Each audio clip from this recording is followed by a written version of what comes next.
The story of Lala, Rukh and Fermaroz.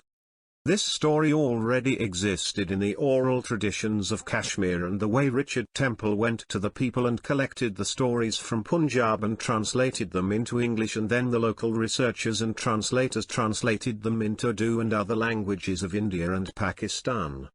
In the same way, Thomas Moore had transcribed this story after hearing it from someone, and thus it was discussed all over the world. However, Latifuddin Ahmed translated this poem into free prose, and thus this story reached us. An Urdu film of the same name was also made in India based on this story. It is a unique story of the Eastern tradition of love, romance, and marriage of Lala, Rukh and Fermaroz. It belongs to two different dynasties, countries, of that time, i.e., Bukhara and Delhi. Marriage was settled in Delhi by the elders, and it took place in Srinagar, Kashmir, with all royal rituals and customs depicting the cultural background of that time. Thomas Moore, 1779–1852, was a born lyricist and a natural musician, a practiced satirist and one of the first recognized champions of freedom of Ireland. He was a close friend of Lord Byron and Percy Bysshe Shelley. Lala Rukh, 1817, a narrative poem set, on Byron's advice, in an atmosphere of oriental splendor, gave Moore a reputation among his contemporaries rivaling that of Byron and Sir Walter Scott. It was perhaps the most translated poem of its time, and it earned what was, till then, the highest price paid by an English publisher for a poem, i.e., £3,000.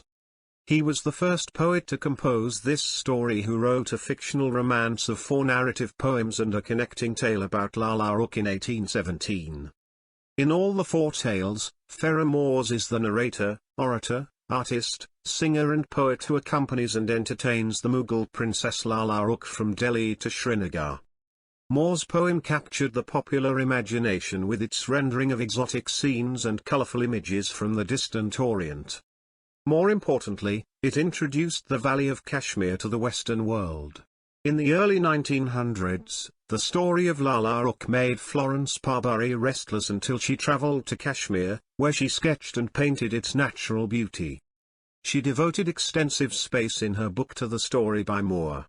She added musical scores for some of the poems in the book, particularly those with references to the Kashmir Valley. No other writer or poet has written this story except Thomas Moore. However, Latifuddin Ahmed converted it into Urdu prose in 1935. Translator, short story writer and a political activist Latifuddin Ahmed Akbrabadi, was born on 8 April 1885 at Akbrabad, Agra. His translation of Lala Rukh created a stir in Urdu literary circles, and won for him a very prominent place among the first-ranking Urdu writers of his age. The effortless ease of its translation, the elegance of its style and the setting of its exquisite story in a purely romantic background were astonishingly new in the field of Urdu translation. The romantic story that we will mention today is related to the beautiful valley of Jammu and Kashmir, Delhi and Bukhara. The story is included, for the first time, among the 12 stories in Dr. Asif Riaz Qadir's book Classical Romantic Stories of Pakistan. Let's listen and watch this beautiful story. The story of Lala Rukh and Fermaroz. King Abdullah, the famous king of the Zanj dynasty, proclaimed his son the heir to the throne in a formal ceremony, descended from the throne of Bukhara Kochak, and decided to spend the rest of his life in remembrance of God. He came to Delhi through the beautiful valleys of Kashmir. This was the 11th year of the accession of Emperor Aurangzeb. Aurangzeb welcomed Abdullah with utmost respect and dignity and received him in a wonderful way, worthy of both the host and the guest. Lala Rukh was one of the youngest daughters of Mughal family. It was a sign of Lala Rukh's beauty that the words of the poets of that time seemed to be fulfilled by her mention. A common notion was that mentioning Lala in front of Lala Rukh and the delicacy of the goddesses was to provide the earliest examples of nature's craftsmanship. People thought that all the beautiful goddesses of Greek mythology whose names are considered the subject of poems and songs were like the little flowers that appear on the margins of the bouquet, and Lala Rukh was the main rose of this bouquet.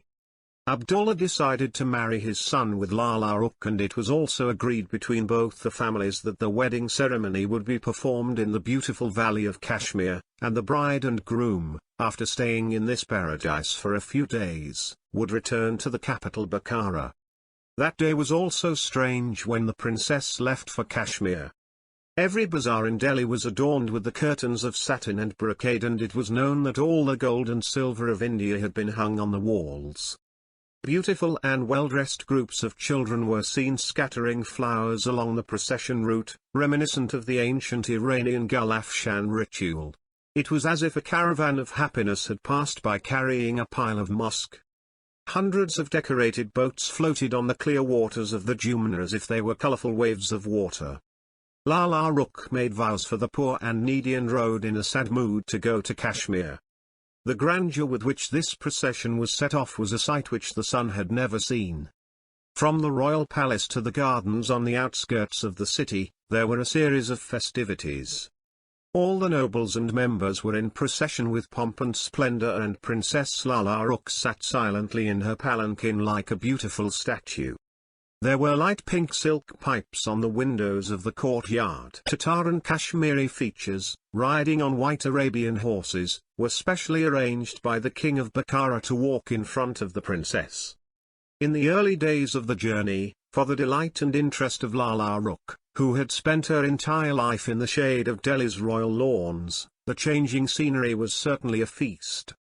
When the caravan camped in the evening after the scorching sun, if the caravan camped on the bank of a river or a spring, nature would get strange pleasure and serenity, but her innovative nature and the balance of juvenescence now seemed disgusted with that pleasure.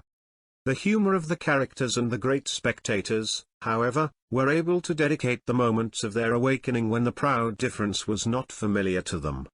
But Lala Rukh was not interested in them either. The princess's most beloved maid was an Iranian girl who often tried to put the princess to bed with her funny songs.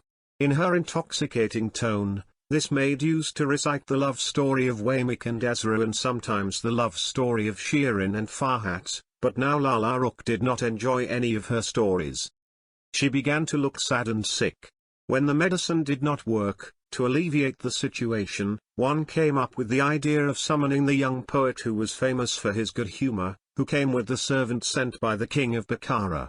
He was said to recite ancient myths with a special flock. Fermaroz was a young boy, about the same age as the princess. His masculine beauty had the charm that fascinated women. Fermaroz's dress, though simple but precious, and expressing his good taste, was embellished with beautiful pearls in his velvet belt, which also added beauty to his personality. Fermaroz performed the obeisance in front of Princess Lala Rukh and said that the Masnavi he was about to recite was the story of Yusuf and Zuleika. After saying that, he started singing.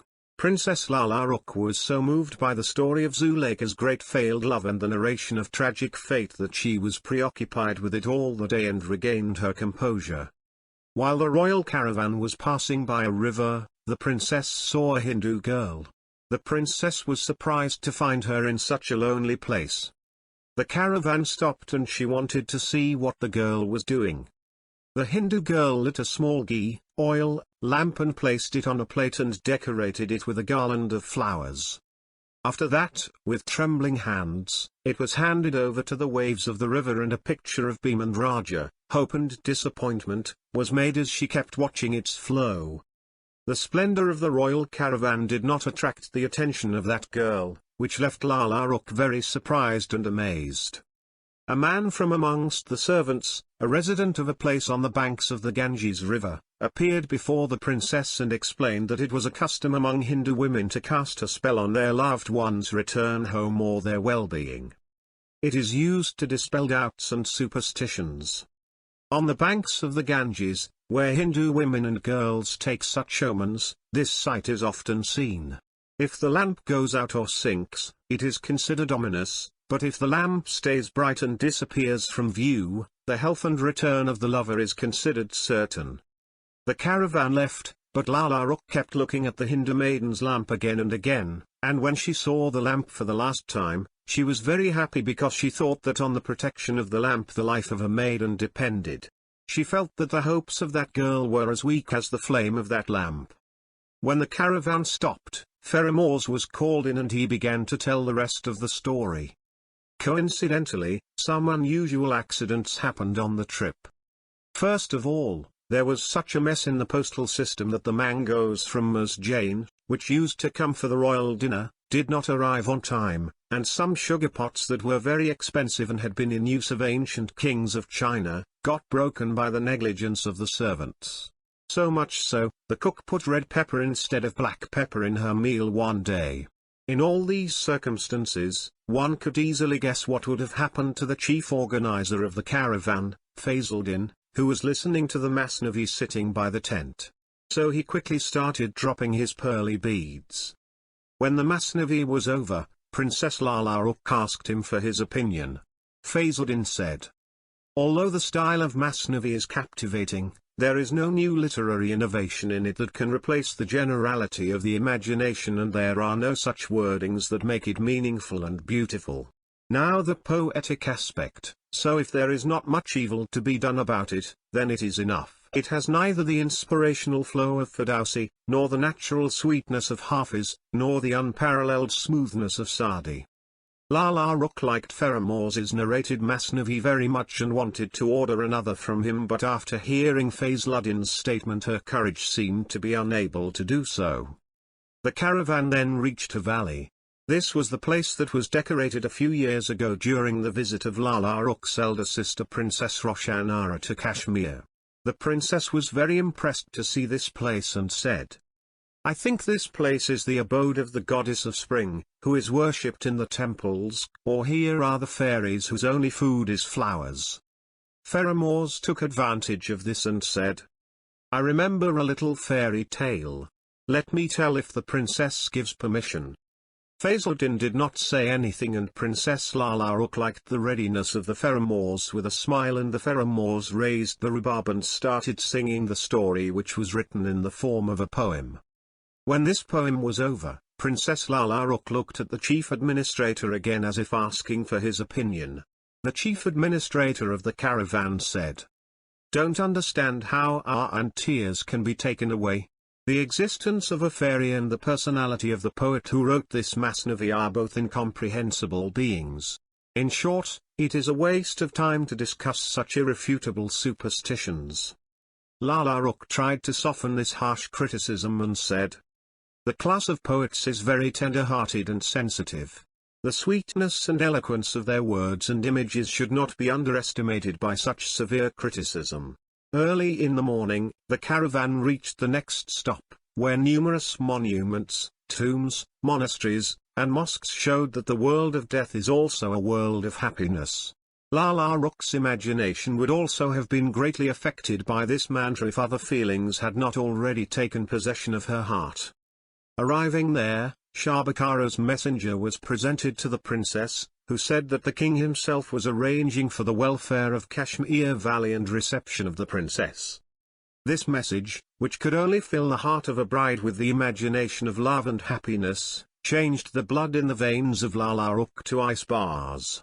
She was convinced that her relaxed heart was gone forever because she had fallen in love with Fermaroz, and despite her best efforts she could not get the feeling out of her heart. Lala Rukh could only think of a way to avoid the calamity for herself so that Fermaroz would no longer be presented to her. She thought that heart she was about to present to the king of Bakkara would be depressed and broken, but at least she wanted to keep it innocent.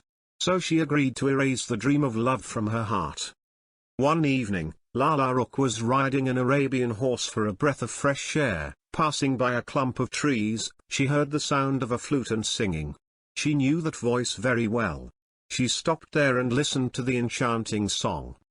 The words of the song landed in Lala Rukh's heart like an arrow. She returned full of regret, forced to realize the sad but sweet reality that the heart of Fermaroz was intoxicated with love as well.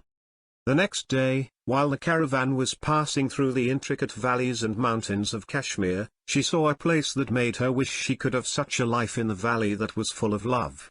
She was ready to give up the throne of Bukhara and its opulent luxuries if only two things, Fermaroz and love, were left to her in that quiet atmosphere. But the speed of time seemed was fast and the hour was not far away when Fermaroz was about to be stripped of it. This was the reason why Lala Rukh began to consider the last few tragic moments as more eerie, and her heart became attached to those lovely moments as if her life was based on them. Thinking that the princess was in deep and intense grief from which nothing could get her out except the presence of a young poet. Like the lamps in monasteries and tombs, only the flame was visible. When a gust of wind reached inside, even Lala Rukh's eyes would smile and be lit by the radiance of the sun. And when she reached that life-giving valley, every moment of it became a constant pleasure.